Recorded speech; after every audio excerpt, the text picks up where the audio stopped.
to AWANI tonight with me, Saraya Mia. Najib sues Tommy Thomas over alleged wrongful prosecution. And Malaysia selected for Sinovac's COVID-19 vaccine trials for children under 12. That's coming up.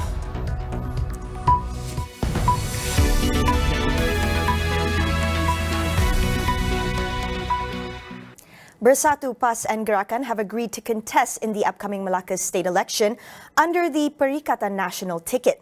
Coalition chairperson Tan Sri Muhyiddin Yassin said all the parties have agreed to use a single symbol, the logo of PN, while seat negotiations will be finalized by a committee within the party.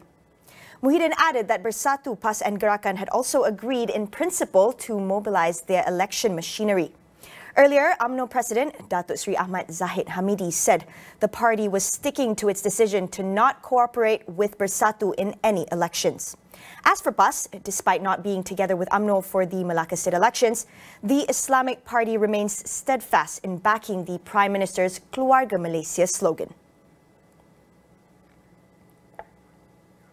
Former Prime Minister Datuk Sri Najib Tun Razak has filed a lawsuit against former Attorney General Tan Sri Tommy Thomas and the Malaysian government over alleged wrongful prosecution in 4 criminal cases. Najib claims that Tommy abused his power to prosecute him. In the lawsuit filed on October 22nd in the Kuala Lumpur High Court, Najib is claiming for a declaration that Tommy had committed misfeasance in public office and 1.9 million ringgit to compensate for the alleged losses that he had suffered so far.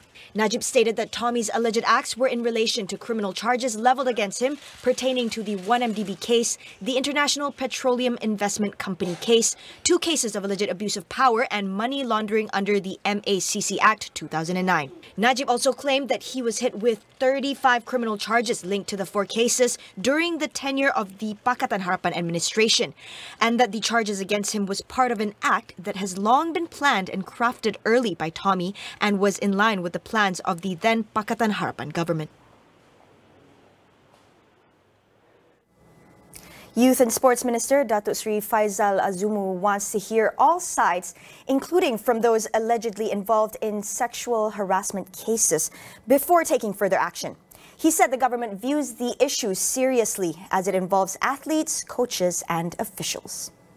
Apa yang saya cuba lakukan ialah untuk mendengar semua pihak sebelum memberi penjelasan itu yang saya sebutkan dalam sidang media. Ianya telah pun saya muat naikkan di dalam laman Facebook saya dan untuk semua dengar sendiri apa yang telah saya katakan, dan saya mesti pertahankan apa kejadian-kejadian buruk yang telah berlaku kepada Datuk Pandalela, kepada mana-mana atlet yang terkesan akibat perkara ini. Faizal said his remarks from an earlier press conference was taken out of context, where he was portrayed as questioning national diving athlete Datuk Pandalela Rinong on why she only wanted to reveal alleged sexual harassment experience involving her former coach now when it happened many years ago. He said he will also meet Pandalela to get a thorough explanation before taking further action.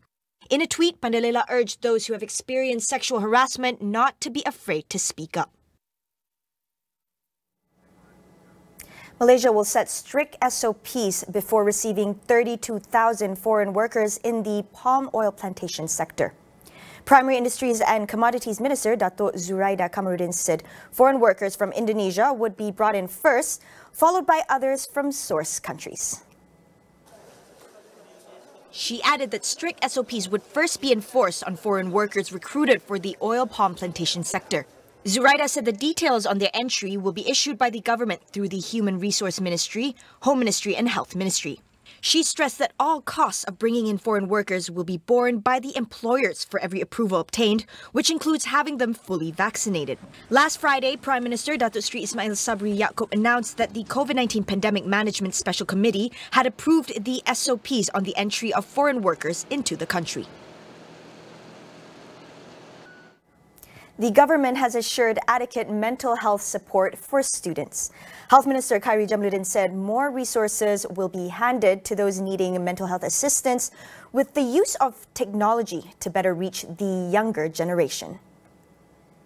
In his speech at the WHO Regional Committee for the Western Pacific in Japan today, Kyrie said the ramifications of prolonged school closures due to the pandemic would not be fully understood until the effects appear in years to come. Kyrie also stressed the importance to make sure schools stay open.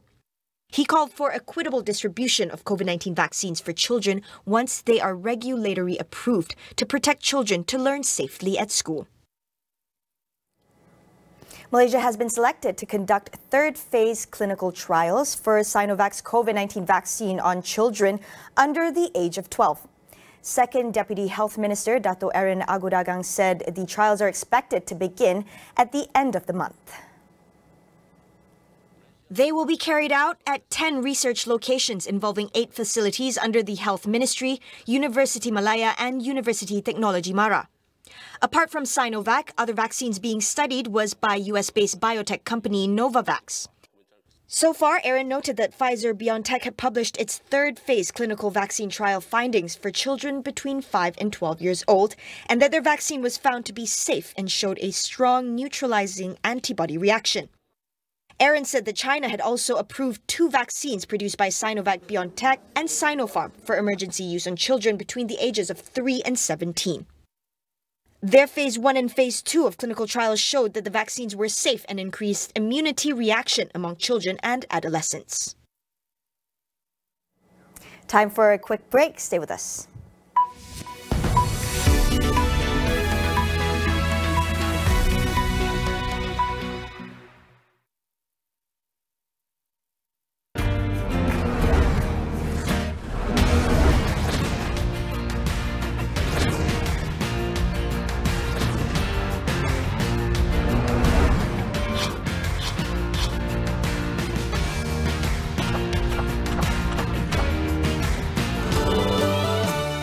Maksimumkan simpanan anda dengan BSN SSB tahun ini sambil berpeluang memenangi pelbagai hadiah dalam 6 cabutan yang ditawarkan bernilai lebih 30 juta ringgit menanti anda. 10 jutawan BSN SSB telah diumumkan. 4 lagi akan lahir tahun ini. Sertai sekarang. Kehidupan orang memang susah.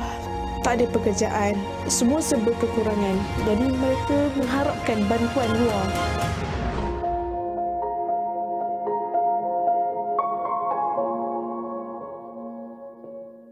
Nikmati penjimatan 50% dengan penyelesaian perniagaan Unify. Dengan Microsoft 365, kolaborasi dengan pelanggan, kongsi hasil kerja terbaik dan urus semua keperluan perniagaan anda.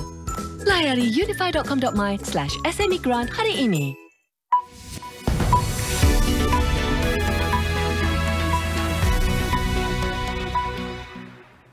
Welcome back.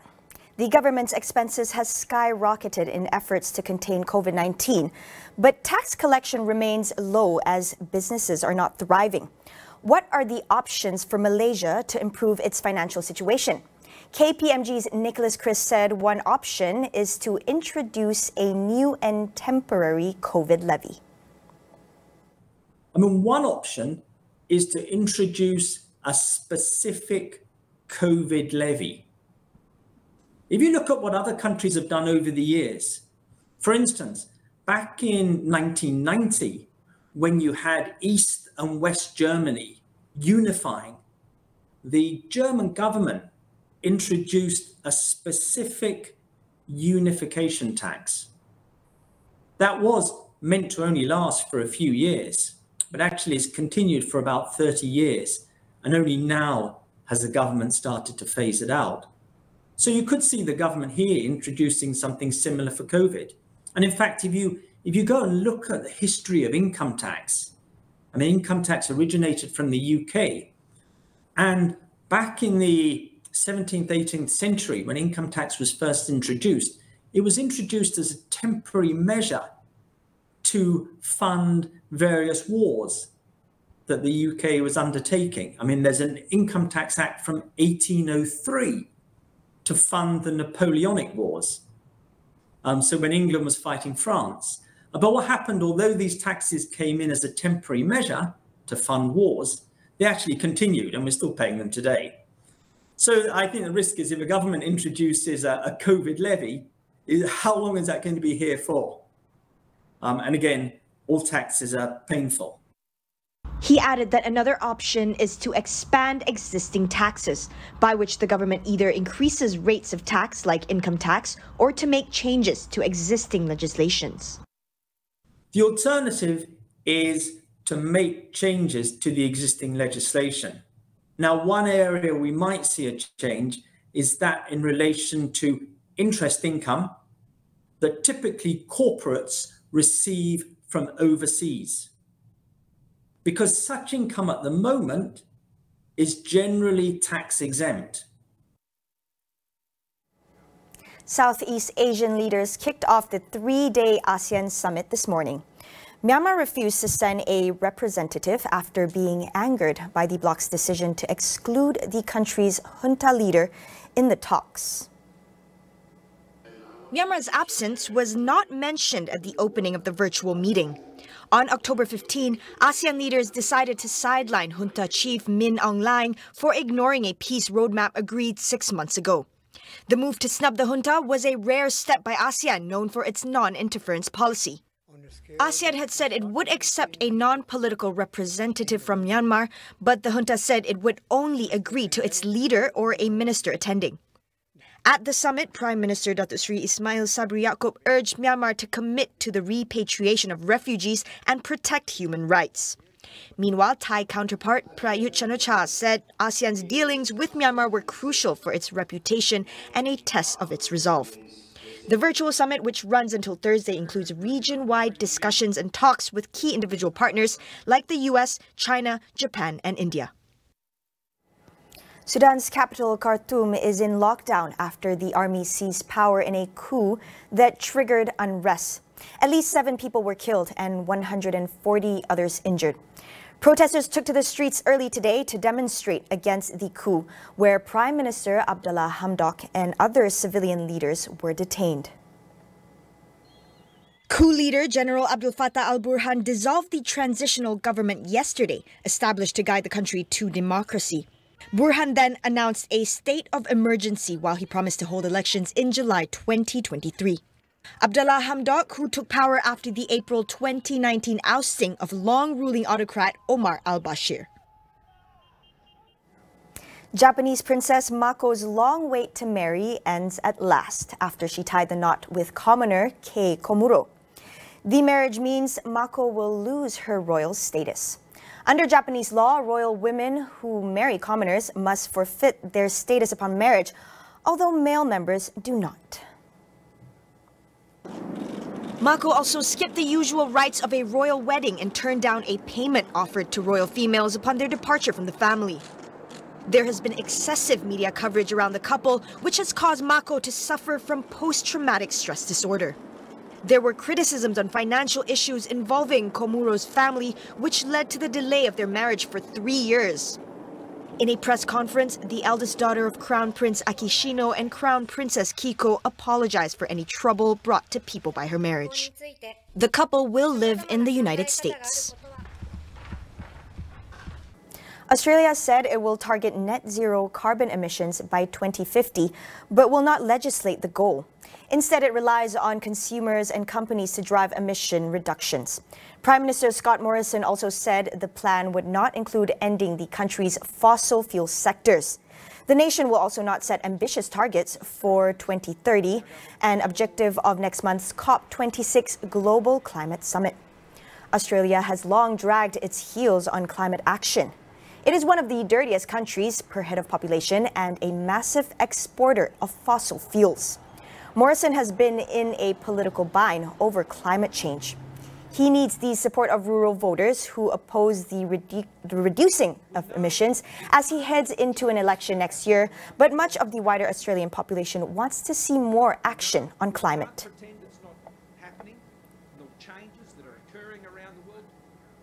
What would it take for Malaysia to achieve net zero emissions by 2050? Tonight, we speak to our guests about getting our climate and energy priorities right. That's coming up on Consider This. That is all we have for you on AWANI tonight. Get the latest news updates on COVID-19 and COVID-19 vaccines from Astro, awani.com, and the Astro AWANI app. I'm Saraya Mia. Thank you for watching, and we'll see you soon.